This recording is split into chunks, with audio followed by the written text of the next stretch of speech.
Okay, in this question we're going to consider a particle of mass 5 kilograms sitting on a smooth inclined plane 30 degrees to horizontal, and we've got to calculate the reaction force between the particle and the plane, and also the acceleration of the particle down the plane. So I've drawn a diagram to start with. Here's the inclined plane. These are the forces R and 5G. And the first thing we're going to need to do is to resolve all of the forces so they're either perpendicular or parallel to the plane. Okay, they're either so we want all forces on the diagram to be pointing either down or up the plane, or into or out of the plane, right along this direction. Right. Well, the R force, the reaction force, is already at right angles to the plane, so that's fine. We don't need to do anything with that. But going down the plane, we're going to need to resolve or replace this 5G force by two forces at right angles to each other, which add up to 5G. Now, by now, you know that these two forces are 5G sine theta acting down the plane, which is sine 30 in this case, and also we know that the other component of the force is going to be 5G cos 30. Okay, so that's something you can do automatically each time. Okay, so essentially that 5G force is no longer there. There are now two forces replacing it. Now I want to consider the forces that are perpendicular to the plane to start with, because the first thing we've got to do is calculate the reaction force. So if I consider these two forces that are perpendicular to the plane, here's the plane. They're perpendicular to the plane. I'm going to tell the examiner that I'm considering the forces that are perpendicular to the plane, and I'm going to assume that this direction away from the plane is positive and into the plane is negative. So resolving the forces perpendicular to the plane, we're going to get that R, which is the force away from the plane upwards, minus 5G cos 30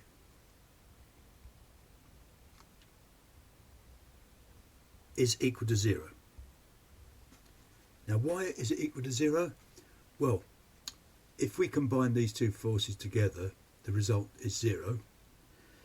Why must it be 0? Well, the particle only moves along the plane, down the plane. It only moves in this direction. And these forces that are perpendicular to the plane are forces which would try, if they weren't equal to each other, would either cause the particle to go away from the plane or would cause the particle to go into the plane. Well, clearly the particle sits on the plane all the time, so therefore these must be equal to each other. Okay? And from this, I can immediately say, therefore, R, the reaction force, must be 5G cos 30,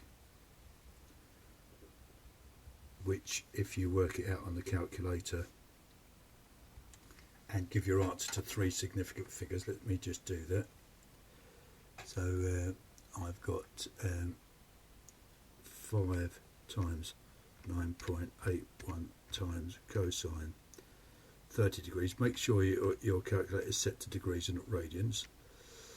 And we get 42.47885, so I'll write that down as 42.5 newtons. So there's the first part of our answer, 42.5 newtons. Now the next thing we've got to do is consider the motion down the plane. So resolving the forces down the plane, that's where I'm going to assume the downward direction is positive. See this arrow is pointing downwards. So that tells the examiner that I'm considering the forces down the plane, and downwards is being taken as positive. Well, there is only one force acting on the particle down the plane. There's no friction, it's a smooth plane. So I've got 5G sine 30 is the force down the plane, and clearly that's not 0 because it's okay, because we're not subtracting anything from it. So what is it equal to? Well, this is the resultant force down the plane, and that's the force that's going to cause this particle to accelerate. Now, what do we know from Newton's second law of motion? Well, we know that 5g sine 30, the resultant force, must be equal to the mass, 5 kilograms, times the acceleration down the plane, A. And by the way, it's a good idea to, I always think anyway, is to mark on the diagram that our acceleration down the plane, but don't use a single arrow, use a double-headed arrow for acceleration, okay, because it's a different type of vector. We can't add acceleration vectors to force vectors, so that's why I put a double arrow on it to remind me that that's a different type of vector. But I've got 5g sine 30 equals 5 times acceleration. If I cancel out the 5's, I get that therefore the acceleration is g sine 30. Now sine 30, you should remember, is a half, and 9.81 over 2 is 490,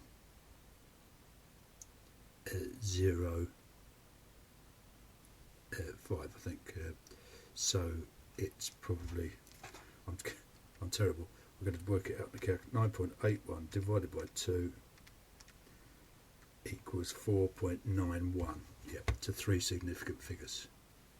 Now this is not newtons, this is acceleration, so therefore it's got units of meters per second squared. Okay, so that's a nice simple introductory question, but all the essence is there in that question.